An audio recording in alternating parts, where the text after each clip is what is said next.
राज्याचे माजी उपमुख्यमंत्री अजित पवार यांच्या अपघाताला आता 4 महिने पूर्ण होत आहेत.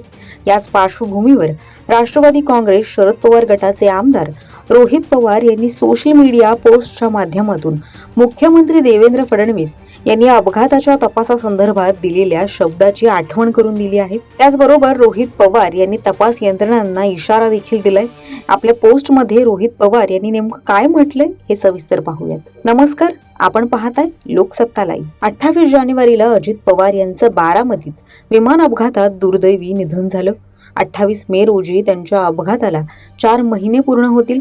अजित पवार यांच्या अपघातानंतर रोहित पवार हे सातत्यानं अनेक प्रश्न उपस्थित करत आहेत. या संदर्भात आज त्यांनी मुख्यमंत्र्यांना उद्देशून एक पोस्ट केली आहे.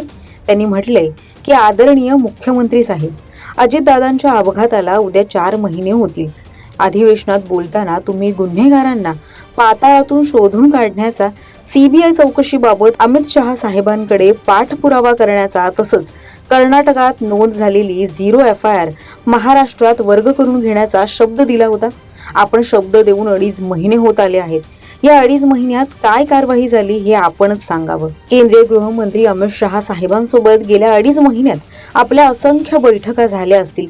त्यामध्ये सीबीआय चौकशीचा मुद्दा आपण घेतला नसेल तर आज होणाऱ्या बैठकीत तरी हा मुद्दा आग्रहानं घ्यायला हवा.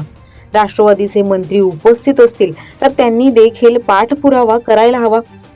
मित्र हयात असला किंवा नसला तरी मित्रासाठी मैत्री नेहमीच जिवंत असते.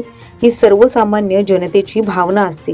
राजकीय लोकांसाठी ही भावना वेगळी आहे का, असा प्रश्न पडल्याशिवाय राहत नाही, असंही रोहित पवार यांनी म्हटलंय. पुढे त्यांनी आपल्या पोस्टमध्ये सीआयडीच्या तपासाबाबतही अनेक प्रश्न उपस्थित केले आहेत. सीआयडी काय करते हेच नेमकं कळत नाहीये. गेल्या 28 तारखेला सीआयडी कार्यालयात गेलो असता तपास अधिकारीच उपस्थित नव्हते. त्यांना मेल करून अनेक नवे पुरावे दिले, पत्र स्वतःहून जाऊन दिली, तरी त्यांचा काहीही प्रतिसाद नाही. अजितदादांच्या अपघात प्रकरणात सीआयडी करत असलेला तपास बघता सीआयडी सारख्या कुचकामी यंत्रणा म्हणजे बिनकामाचं ओझच म्हणावं लागेल, असं रोहित पवार यांनी म्हटलंय. तर उद्या पुन्हा ते सीआयडीच्या अधिकाऱ्यांची भेट घेणार आहेत, असंही त्यांनी यामध्ये नमूद केलंय. त्याचबरोबर सीआयडी ऑफिसला कदाचित कायदेशीर मार्गाची भाषा समजत नसेल तर वेगळ्या भाषेतही सांगावं लागेल, असा इशाराही त्यांनी आपल्या पोस्टच्या माध्यमातून दिला आहे. दरम्यान उद्या सीआयडी अधिकाऱ्यांची भेट घेतल्यानंतर रोहित पवार हे पत्रकार परिषदेतून नेमका काय खुलासा करतील हे पाहणं देखील महत्त्वाचं ठरेल.